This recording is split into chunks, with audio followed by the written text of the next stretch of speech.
أهلا فيكم مرة ثانية وفيديو جديد. هذا الفيديو سيكون عن ريتنج مسلسلات يوم أمس الجمعة. طبعا تمعرض جميع المسلسلات كالعادة لمسلسل شرب التوت البرية، طائر الرفراف، الأزقة الخلفية، مسلسل زنبلي، وطبعا كان مكان في إسطنبول. وطبعا يوم أمس كانت ليلة الأول من رمضان، يعني الفترة اللي الناس تجهز فيها لرمضان أكيد. فطبعا هذا أثر على المسلسلات بشكل كبير جدا، وجميعها تراجع في جميع الفئات باستثناء أظن مسلسل طائر الرفراف الوحيد اللي عرف ارتفاع من نوع ما، وهو أيضا يعني تراجع في باقي الفئات. وكما قلت المسلسلات كلها عرفت تراجع نوعا ما قوي. فمثلا مسلسل شراب التوت البرية الذي طبعا ما زال محافظ على رتبته الأولى تراجع كما قلت في جميع الفئات، تراجع بأكثر من 0.74 في فئة التوتال، و2.14 في فئة الإيبي، وأيضا 0.98 في فئة الإيبي سي 1. يعني التراجع كان قوي جدا جدا لدى هذه المسلسلات، وهذا طبعا شيء عادي جدا جدا. الناس أكيد مشغولة برمضان، شهر رمضان هو أهم شيء وأهم أكيد من أي مسلسل، وأكيد الكثير من الناس سيتوقفون عن مشاهدة المسلسلات أو سيفضلون مشاهدة المسلسلات بعد عرضها يعني على اليوتيوب أو على المواقع طبعا الرسمية للقنوات. فهذا شيء مرة أخرى عادي جدا جدا.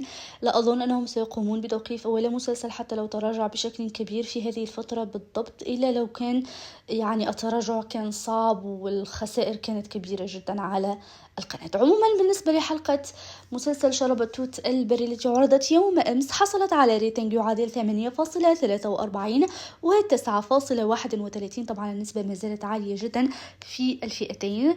ثم في رتبة ثانية فجاء فيها مسلسل الأزقة الخلفية الذي أيضا تراجع بشكل كبير جدا في جميع الفئات، أكثر من 1.49 في التوتال، وأيضا تراجع في فئة الإيبي ب 0.42، وحصل هذا الأسبوع على 5.02 و 2.38 فقط في فئة الإيبي صراحة، باستثناء مسلسل شراب التوت البري. جميع المسلسلات المتبقية في يوم الجمعة كلها تحصل على ريتنج ضعيف جدا جدا في فئة الإيبي. أظن أن كلها يحصل على أقل من 3.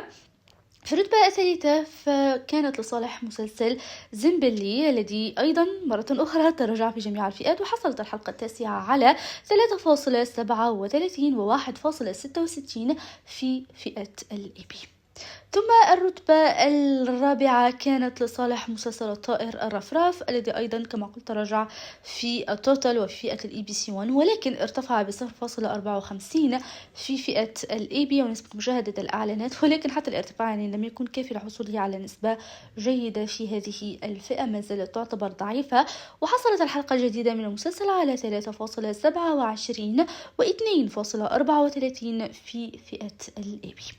ثم في الرتبة الأخيرة فهي كانت لصالح مسلسل كان يا مكان في إسطنبول. طبعا هذا مسلسل حكومي أو يعرض على قناة حكومية، أي أنه غير خاضع للريتنج، يعني حتى لو تراجع بشكل كبير المسلسل غالبا سيستمر على الأقل إلى غاية نهاية هذا الموسم الشتوي أو إلى نهاية قصته. بالنسبة لهذا الأسبوع مرة أخرى أيضا عرف تراجع في جميع الفئات، والحلقة الرابعة حصلت على 2.51 و 2.95 في فئة الإيبي. طبعا كان هذا ريتنج جميع المسلسلات التي عرضت يوم أمس الجمعة في تركيا. أما بالنسبة لهذا المساء السبت في تركيا فلنا موعد كالعادة مع 3 مسلسلات تركية. الأول طبعا هو مسلسل جبل القلب، الحلقة 26 من الموسم الخامس على قناة TRT1. ثم الحلقة 11 من مسلسل دين الروح على قناة ATV. طبعا عملت فيديو ملخص لأحداث الحلقة الجديدة لو حابين تشوفوه. نفس الشيء بالنسبة لمسلسل السوق الحلقة الثانية، أيضا عملت ملخص لأبرز الأحداث المنتظرة في هذه الحلقة الجديدة. أيضا لو حابين تشوفوا الفيديوين موجودين أكيد في القناة. عموما أيضا كما قلت إلى جانب جبل القلب ودين الروح نحن أيضا في انتظار الحلقة الثانية من مسلسل السوق على قناة قناة تي. باختصار كان هذا ريتنج اليوم مسلسلات اليوم. أعتذر لو طولت عليكم في الكلام.